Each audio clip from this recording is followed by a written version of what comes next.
This is Nightline, your open door to people and places, and this is Walter O'Keefe. Nightline invites you to listen in on NBC's award-winning science fiction series, X-1.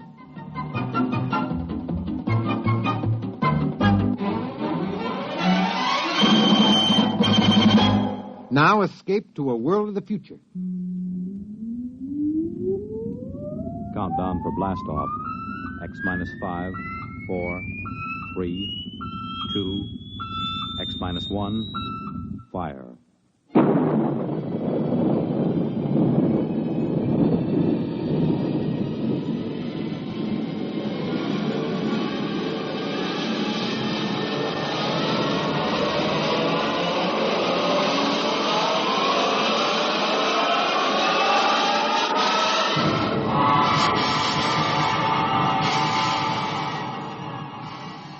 From the far horizons of the unknown come tales of new dimensions in time and space. These are stories of the future, adventures in which you'll live in a million, could be years, on 1,000 maybe worlds.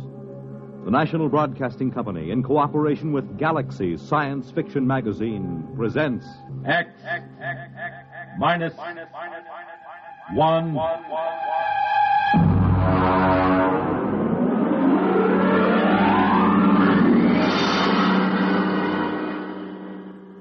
Tonight, A Wind is Rising by Finn O'Donovan. But first, hear this.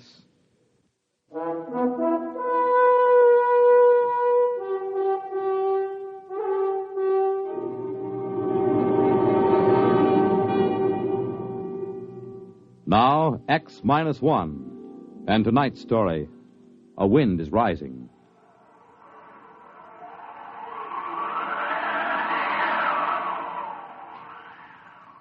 I'd only been on Corella for 8 months. Not long for a seasoned advanced exploration man like myself, but long enough to know one thing. Before long, I was going to kill me a native Corellan. Maybe I was a little edgy. When you have to live inside a steel and concrete capsule just listening to that fantastic wind howl 24 hours a day, it begins to get you. Anyway, it started when Smanik, he was our Corellan radio man, came up to my quarters to get me. Corellans are a dirty brown and look something like big spiders with 5 hairy tentacles. Yeah? Smanik, Earthman. Well? Other Earthman, tell Smanik, tell this Earthman, come pretty quick. Okay. You got lump sugar. What for? Smanik, do something favor, get lump sugar. No, I don't have sugar. Now beat it. Maybe you got dead meat? Smanik like dead meat? No meat. Now get your slimy shape out of here. Clayton. Yeah, what's wrong? Come on down with me. Clayton, I don't think it's good to insult these Corellans. They have no feelings, you know that. They have no emotional nervous setup. Just the same, I don't think it's good. For who? For you. When you insult somebody by your own standards, you hurt yourself, even if the object of your insult is a dead thing. Now, look, Mirishev, I'm an advanced exploration expert. You're an anthropologist. You stick to your stuff, and I'll stick to mine. Sorry. Now, what's the fuss about? The water faucet. What about it? It isn't running. What? I pounded it and put a probe in. It must be blocked out at the storage tank. How could it be blocked out there? I don't know. Maybe the wind rolled a boulder at it. Yeah. More likely one of those spiders like Smanik was fiddling with it.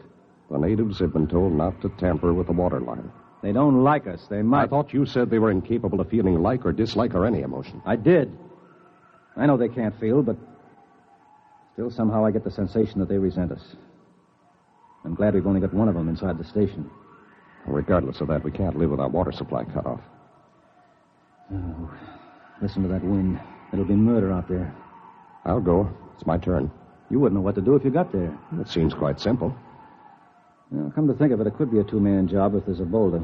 The wind gauge reads 82 miles an hour. Just a light breeze on Corella. Maybe we ought to wait till it drops a little. Let's ask the gink. Why do we take him along? The gink? He knows the terrain, and like all his kind, he's a fantastic sailor. But they take those woven land boats out in 100-mile winds with no qualms at all. The brute 14 tons, and it has a diesel engine. We don't need any sailors.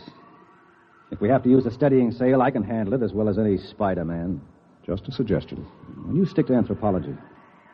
And open the locks, and we'll get the brute out. I'll need Smonic to close the locks after us. Smonic? X-Man call. Clayton and I are going out in the heavy land car. What's the weather going to be like? Wind come up along little more. Not anything to be afraid. You got sugar. Oh, here you are, Smonic. Very good sailing today. You got sail on truck. We have a steadying sail made of steel. Woven reeds. More better. A more easy time. We know all about that. Open the lock, Nerishev.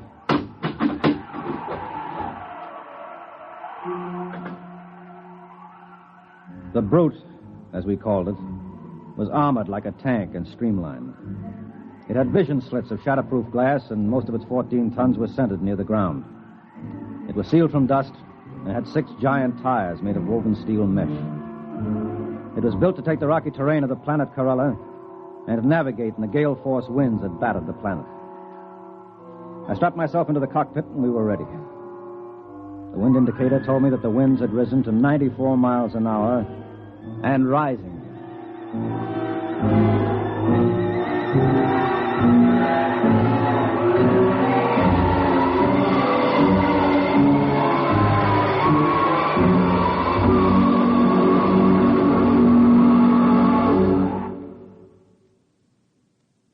You're listening to A Wind is Rising, tonight's attraction on X-1.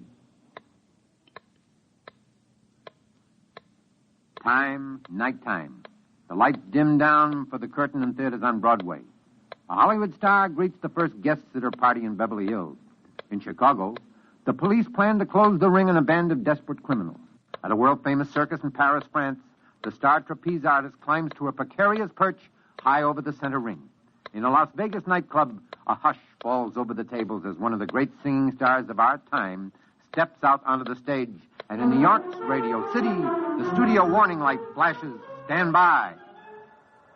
Nightline is about to go on the air, taking you to wherever in the country, wherever in the world, exciting things are happening at night. To make you more than a spectator, to make you a participant in these events. This is Walter O'Keefe, inviting you to join us on Nightline, your line to exciting entertainment at night, every Monday through Thursday night over most of these NBC stations.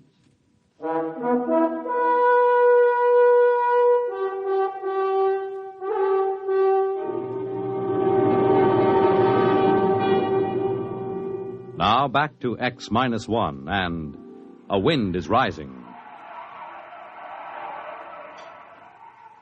I looked out over the instrument panel. The Corella station had been set down like an overturned bowl on a rocky plain. In order to get to the water storage tank, we had to travel 6 miles. Immediately around the station were our boulder baffles, huge spikes of concrete designed to stop the boulders that the wind rolled off the mountains.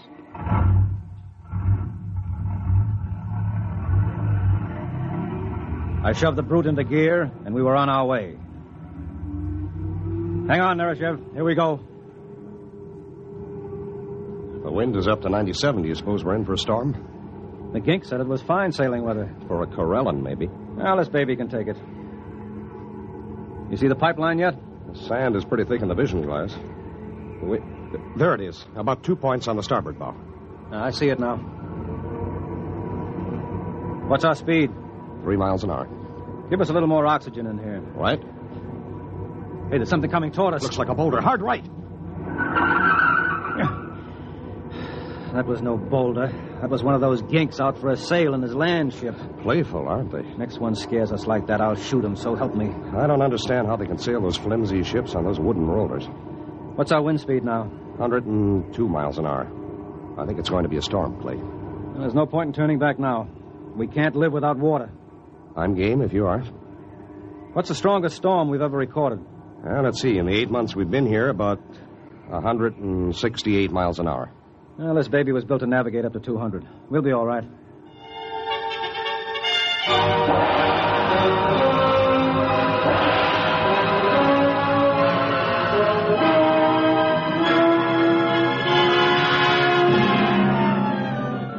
We had had 2 storms on Corella since Earthmen had been there. The first one had almost wiped out the station. That's why the boulder traps were built. The second one had leveled an entire mountain range on the other end of the plain. By the time we reached the water storage tanks, the wind was up to 113 miles an hour.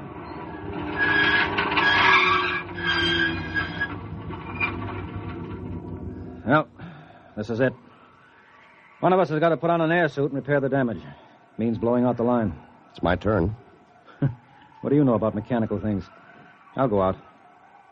Fasten that nylon rope to me and winch it as I go along.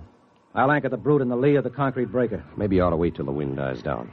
It isn't dying down. It's rising. We can radio Smanik at the station, get a report. You think he'll give us a straight answer? I trust him. Hello, Smanik. This is Nereshev calling Smanik. This Smanik, Earthman. How long is this wind going to keep up? Long time. Maybe even longer. More than 2 hours? Yes. Okay. Clayton is going out to fix the pipe. We'll be back in an hour if everything holds. Okay. Well, I'm ready. Lock my helmet. Can you hear me? Yes. Okay. Open the chamber. Here I go.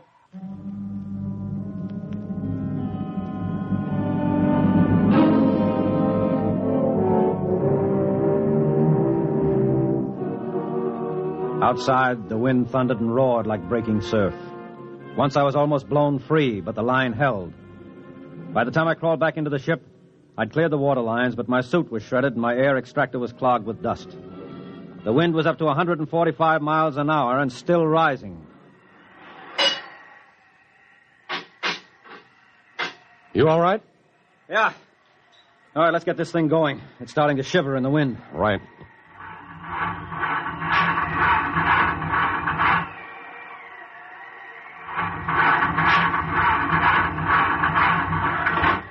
What's wrong? I can't start the engine. Here, let me try.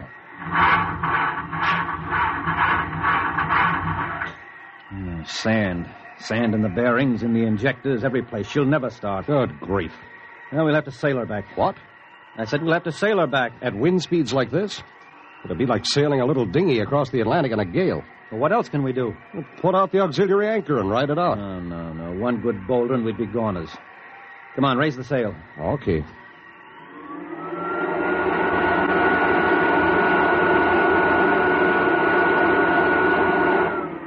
Release anchors.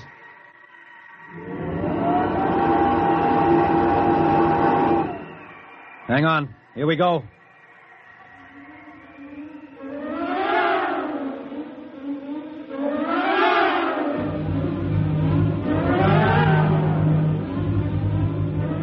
We raised the steel sail and tacked into the wind. Shoved by a wind that had now reached 175 miles an hour, the 14-ton brute soon picked up to a speed of 40 miles an hour. Even reefed down and heeled over, I couldn't hold her. And I had to winch out the steel main sheet to straighten her up. Then it began to happen. The thing we feared the most.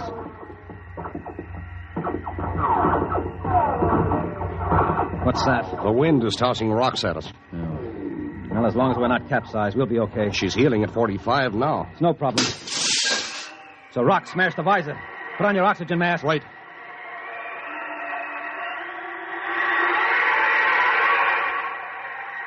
She's boiling along now, 75 miles an hour. Clay, there's a boulder coming. Down the mountain. I can't head her up. Head off. No use, I'll have to jive. You can't. Hang on! Wait, mistress. That boulder's as big as a city block. You're headed for the cliffs. Winch in the sheet again. We'll head up toward the station. No, it's no use. I can't head her up. We'll have to run with the wind. You can't run far. The cliffs are dead ahead. Let's drag the emergency anchor. Maybe it'll slow us down. Suppose it fouls. Worry about that later. Drag it.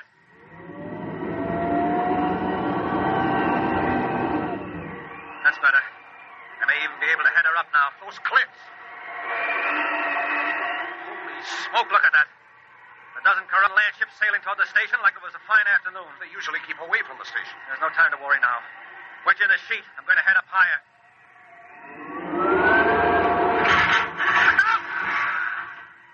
What was that? Boulder. Snap the mast off. Holy mother. We're being blown toward the cliffs. Is that land anchor out? Yes. Oh, pray it'll foul and hold us. Pray. Our Father who art... We're fouled. Yeah. And it's holding. Now if it'll just bite in. I think we're anchored. But listen to those boulders. We won't last 10 minutes anchored here. Move over. Why? I'm going to try the diesel again. I don't know, maybe it's a long shot, but maybe.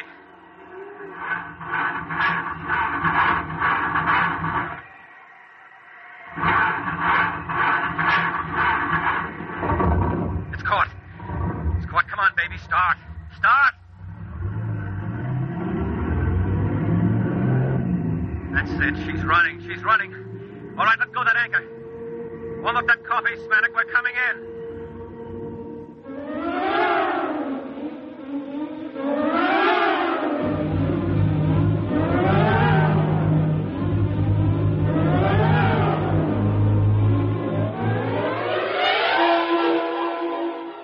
Somehow the engine coughed and spit us back to the station. The boulder defense was completely flattened, and one side of the capsule was dented by a huge rock. But otherwise it was still holding. The winds were up to 212 miles an hour at the time. A dozen Corellan land ships were moored by their long vines on the lee side of the station, and more ships were coming in every minute. We slid into the tube and entered the capsule. Welcome, Earthmen. You have nice sail. Shut up, you crummy gink. Earthmen not pleased. You told us the weather would hold. Old Corellan saying, one can predict weather, but not do something about it. Very true. Yeah. We almost died out there. You wouldn't have been planning anything like that, would you? Smanik no understand. No? Well, do you understand this? Now get out of here. Get out before I blow your ugly head off with this gun. Very difficult for Smanik to be without head. Impossible to eat sugar or dead meat for almost 3 weeks before new head grow. Smanik join his people now for summer festival. Now you do that. Pronto. Wait a minute, Smanik. Did you say summer festival? Oh, yes. Ancient Corellan festival. When summer ends, we go sail away to caverns in far west. Caverns? Yes. We live in caverns for 3 months. In that way, we have safety. Safety? From what? From winds. After summer is over, come winter storms. First storm of year about to start any moment now. About to start? What do you call what we've been having? The wind is 238 miles an hour right now.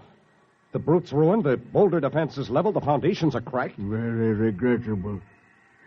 Perhaps you like to come stay with us in caverns. Bring sugar. Impossible. We need oxygen, food, our own water. Very regrettable indeed. Well, maybe you don't stay and colonize our planet after all. Yes. Really big wind starting to rise now. Smanik go. Goodbye, Smanik. Thanks for your help. Smanik do favor. Glad to help. You got sugar?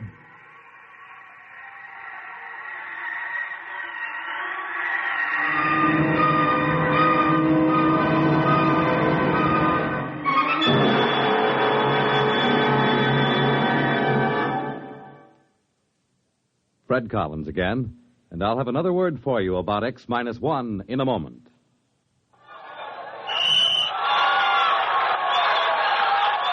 If that's the game you're missing because of a mean cold, here's something you should know. Every second someone takes it for the miseries of a cold. Millions more take bromoquinine. Every second someone takes it for the miseries of a cold. Bromoquinine. More people have taken more bromoquinine cold tablets for more complete relief than any other cold tablet ever sold. You could take aspirin or other single-action cold remedies all day and not get bromoquinine's more complete relief, even for virus colds. Bromoquinine works to relieve stuffy nose, body aches, fever, irregularity, the blues, and headache. More complete relief, because bromoquinine is the only cold tablet sold with wonder-working quinine and 5 other medicines, health-fortified with vitamin C. Remember... Every second someone takes it for the miseries of a cold. Millions more take bromoquinine. Get bromoquinine brand cold tablets. You have just heard X-1, presented by the National Broadcasting Company in cooperation with Galaxy Science Fiction Magazine, which this month features Finn O'Donovan's story, Gray Flannel Armor, which makes you wonder if knights would have been still more bold in days of old if they'd had transistor amulets. Galaxy Magazine, on your newsstand today. X-1 has brought you A Wind is Rising, a story from the pages of Galaxy, written by Finn O'Donovan and adapted for radio by George Lefferts. Featured in our cast were Les Damon as Clayton, Bert Cowlin as Nerishev, and William Griffiths as Smanik. This is Fred Collins. X-1 was directed by George Voutsas and is an NBC Radio Network production.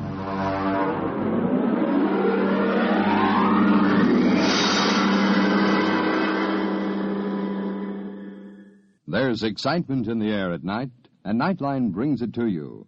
Hear Nightline with Walter O'Keefe next on most of these NBC stations.